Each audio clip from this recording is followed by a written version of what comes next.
It must be pretty balanced, balanced itemization since everyone picks the same thing all the time. And immediately pings start coming out from Magnum Opus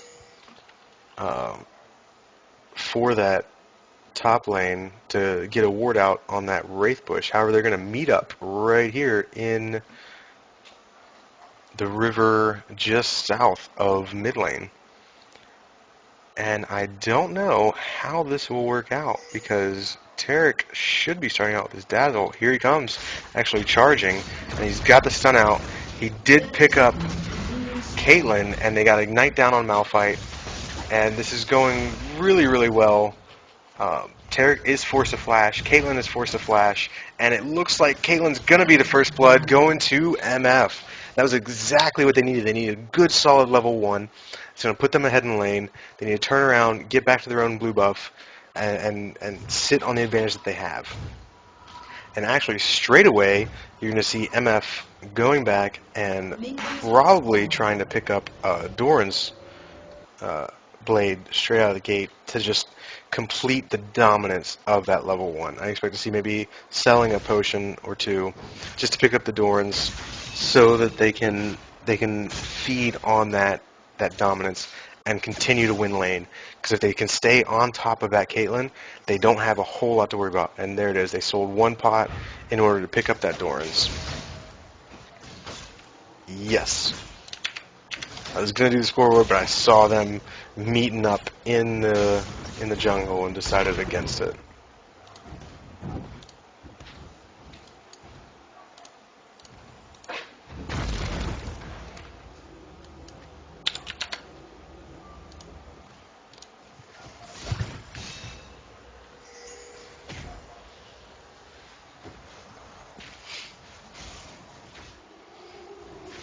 Right now we need to keep an eye on that bottom lane to see if MF is going to continue to try and keep her dominance in place. She does have the Doran's Blade for a little added damage, and she is already putting the hurt out on Nunu.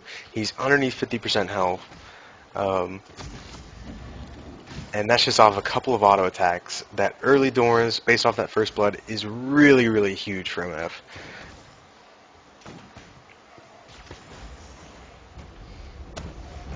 Malphite just pushing through his jungle. He did save Smite for a quicker red clear, and it looks like he's going to be coming up top for a gank on Akali. Rumble's playing very, very passive. He does not want to give anything away, but that passive playstyle, it looks like he might be trying to bait Akali into going a little hard on him. Unfortunately, it appears just from last hitting alone that the lane is going to push and Malphite's going to walk out of there. It's not an ideal situation. And Caitlyn managed to get just the very edge of her Piltover Peacemaker just to give a little bit of that poke that she brings to the table as far as her laning phase.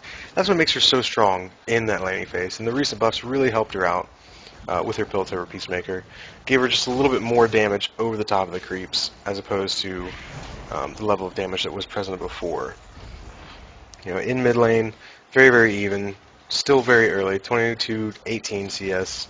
However, Nivea does have that early assist. The only one who actually didn't get the assist there was Akali. So she is in a completely fresh lane up against Rumble. Just behind him in CS, but he does have a little bit more of a poke capability, or pokeability, if you will. And at this point, she's forced to farm under her turret, which at this stage is not easy for an Akali to do. You know, maybe a little bit later, when she has a little bit more of an item build-up, she'll be able to do that much easier. And down in bot lane, you can see what Caitlyn is good at. Caitlyn pushes a lane just from her harass from Piltover Peacemaker. It's going to do damage to all those creeps along the path. And because of that, it's going to be pushing damage out. Dazzle comes out from Tarek and manages to get her double up across both Nunu and MF. And the damage just isn't there for Caitlyn yet. Her damage is not comparable to MF. MF has that level advantage from that kill. She has a little bit extra damage, a little bit extra health, and it's really making things rough for Kate as far as trades. But it doesn't look like MF is really taking advantage of the fact that she's so far ahead on items, and I think that's unfortunate. Um, because that first blood was, they worked so hard to get that first blood. Up in top lane, you see the harass coming out from Rumble. I'm a personal Rumble fan, so I would definitely be rooting for Rumble up in that top lane. Not a biggest fan of Akali. I remember when I first started doing ranked games last year, middle of last year, and Akali was one of those automatic picks. Gank comes out actually on Akali, and she's forced to burn Flash. I don't necessarily agree with that call on burning that Flash, because she was free and clear. Malphite had pretty much backed off the gank. However, he has turned it around, and he might be coming in for a second try, especially since, yep, here he comes. He's coming in for that gank, and she gets her her stealth off just in time. But I haven't been a fan of Akali since I started, like I was saying, doing ranked games earlier last year, and she was one of those permanent bans. If you didn't ban her in ranked play, someone was going to pick her and just 1v5 your team. It was ridiculous. You could completely even dominate her in late phase, and there was nothing you could do. As soon as she got her Hextech built up, that was the game. And she'd get the Gunblade, and there wasn't much you could do. It was much like Jax was back then, before they balanced Jax a little bit better. Just taking a look across, Skarner's having a much better time in the jungle. He's got 18 CS up above Malphite. Malphite's also been showing in a lot more lanes, trying to get those kills, put some pressure, help his lanes out. Caitlyn is just ahead of MF, even with that disparity in items. Mid lane, Morgana is starting to pull away. As Anivia gets some more... Actually, we have a blue invade going on right now from Magnum Opus. This is pretty standard from them. I'm not even sure why they don't have a ward covering their own blue. They know this is going to happen. They know that Magnum Opus knows the timers. That's just not adapting to what's been happening all game long. And Skarner's going to go back over, he's going to notice his blue buff's gone, and he's going to be very upset. And hopefully that will start teaching them that they need to get a ward at that river entrance to their jungle. Not so much up in lane to protect against the gank, more against the counter jungling, because they'll take their blue, and they'll take it all game like they have been. That ward is also advantageous in that it lets Rumble know, hey, Skarner's in the area right now. And see, already, Akali is behind, but she's doing so much damage. And Impale comes out from Skarner, and that's going to be enough. Skarner actually picks up the kill away from Akali. I'd actually expected him to pick it up himself, and not to pick it up for himself, and to give it over to Akali. Here's the bullet time just to clear that creep wave out, and to keep things a little closer as far as CS. As of right now, Caitlyn's only up by 3 CS, which is pretty good considering how strong Caitlyn is as far as her CS. Nunu decided he did not want the rest of his mana, so he'd burn his ult off and probably go back soon. He is out of wards, so it'd probably be the best time for that to happen.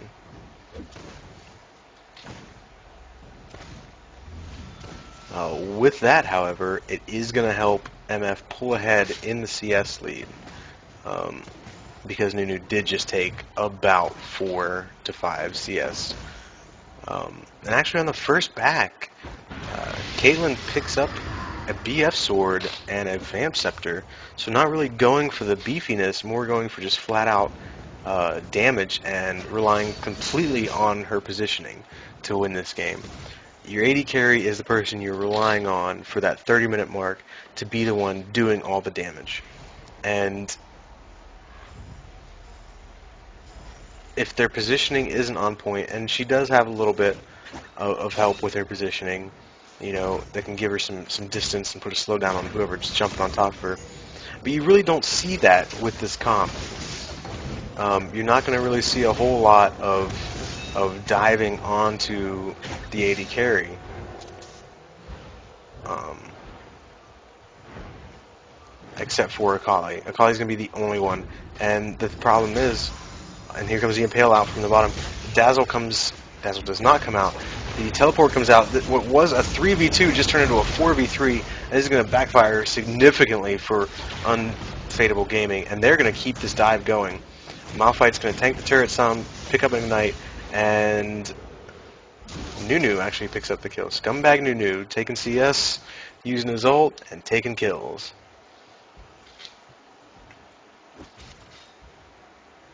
At this point, I expect to see their first dragon of the game going to Magnum Opus. And based on their previous games, they're very, very good about the timer. And I expect them to be trying to push an advantage every time it's about to come up. So with that, even in kills, 2-all. However, Magnum Opus does have a 1.5k gold advantage, mainly off that dragon right there. A little bit on the farm, especially Morgana. Morgana is actually pulled significantly ahead of Anivia. Purple team's turret has been destroyed. However, in an answer to that teleport gank bot and a dragon pickup, Akali did push a lane and pick up top turret, just to kind of balance things out. So that's actually going to keep things a lot closer. It's only about 800 gold difference now, with Unfadable Gaming picking up. Oh, and that pseudo Empire ultimate right there, sitting in the bush, dropping his ultimate. Oh, and she picks up the kill on Caitlyn with the double up. That was incredible. Oh, I cannot believe. See, that's another one of the good changes they made to MF, is that the double up will traditionally pick it prioritizes champions second, if I'm not mistaken. Actually, we can take a look at it right here. It doesn't actually say it. I'm pretty sure they made that change to where it will choose the enemy champ as opposed to some random mob behind them. And here we see Unfadable Gaming going for their own blue buff, which is going to be contested actually from 3 members of Magnum Opus. And Akali, the only thing that's going to make this go south is that they now have no ward, and Anivia does not have the mana to get this going.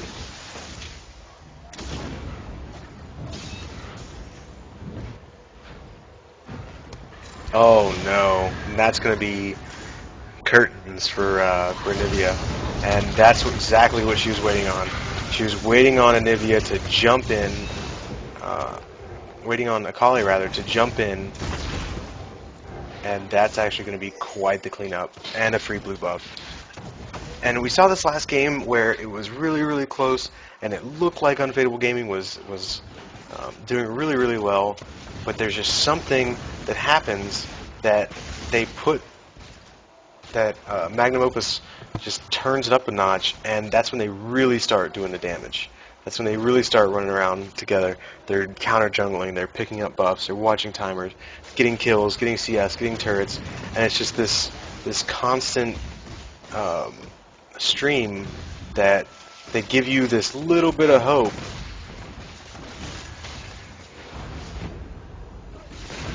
Oh, and Derek picks up the kill in bot lane. I couldn't even speak while I was watching that. It was so close between MF and Caitlyn dueling. It was that little bit of an attack speed buff from Nunu that managed to get it, as well as dropping the cleanse off as soon as MF dropped in the Ignite. Blue buff here is just going to go straight over to Morgana. Allow her to spam her spells a little bit more without any concerns for mana. And we're starting to now see some of the things that really snowballed that last game. Just on top of your opponent's blue buff, coming together, communicating well. I mean, you saw 3 members of Magnum Day, and actually in the middle we see Is Anivia going to make it out of there? No. One last auto attack. Morgana managed to push through the creep wave, drop a dark binding, and pop her ultimate, which has a pretty short cooldown for as strong as it is. Um, which, if they ever want to look at balancing on Morgana, that would definitely be something to consider. And wow, the damage coming out of Akali right now is incredible. And she's actually gonna do it through the Zonias and still pick up the kill.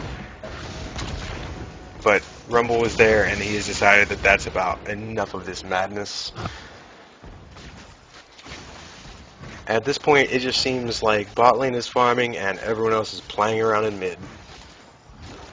And that's what they can do at this point. You have a Bloodthirster done on Caitlyn, where you only have the BF Sword and Double Dorns completed on MF. And she never really took advantage of that early Dorns that she had. She had, at level 1, having a Dorns blade when your opponent doesn't is a really, really big advantage, and you need to be pressing that advantage. You need your support up there dropping dazzles. You need Taric dropping dazzles. You need to be putting damage out and making your presence felt and using every last little bit of advantage. And it didn't seem like they were doing that. And as we can see, yet again, Dragon rather, not Dragon buff, should be coming up soon. I actually did not get the timer for it. I believe it was about 11 minutes and some change, so it'll be coming up shortly. Meanwhile, Akali is making his way over there, clearing. So Unfadable knows Dragon's coming up soon. And actually, there it comes right now. Unfadable knows it's coming up soon, and knows that they cannot give another one away. Because if they were to give another dragon away, it's only going to set them further and further behind. While this game is still close, it's going to fall out of control, I think. And you can actually see in mid lane, Caitlyn pushing back some against Anivia, though Anivia did a respectable amount of damage. I'm not actually entirely sure what Akali is trying to do here. She really got herself caught out of position, and now the rest of her team is going to have to sit back and watch for the dragon to get taken yet again by Magnum Opus, in that the same dominance you've been seeing all day long.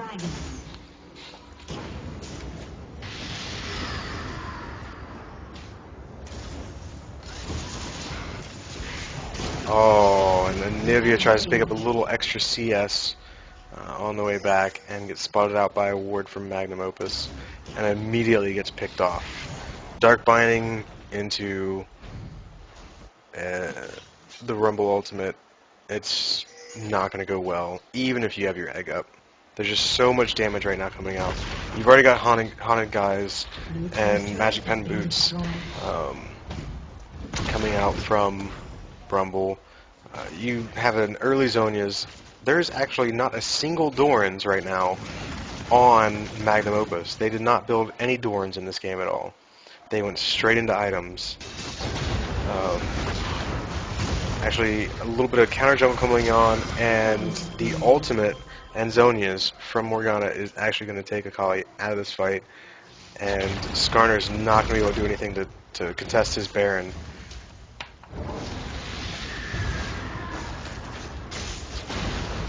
Actually, they're right on top of Morgana. Her Zonias is already down. She's got the slow buff on, and she's actually going to make it out of there just fine. They're going to turn this around. Rumble just came up, and there's nothing that Anivia can do to try and save Skarner. At the very least, she's going to be able to get out of this, and I don't think that's going to happen at all. There are too many slows, just too much damage overall, and she tries to juke, and it's just not going to be enough.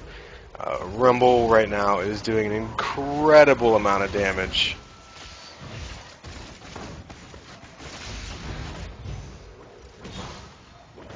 Down in bot lane, what can I say? Absolute dominance. And just like we saw last game, close, close, close. Then Magnum Opus decides, all right, we're done playing around. We're gonna put this game away. And Blue team's now turret they're has just been push, push, destroyed. push, objective, push, push, objective. They're up 11k gold. They're up 10 kills, 16 to 6. They're up 2 turrets, and there's the GG surrender vote. So it's gonna be 2-0 for Magnum Opus. Very interested to see what's gonna happen.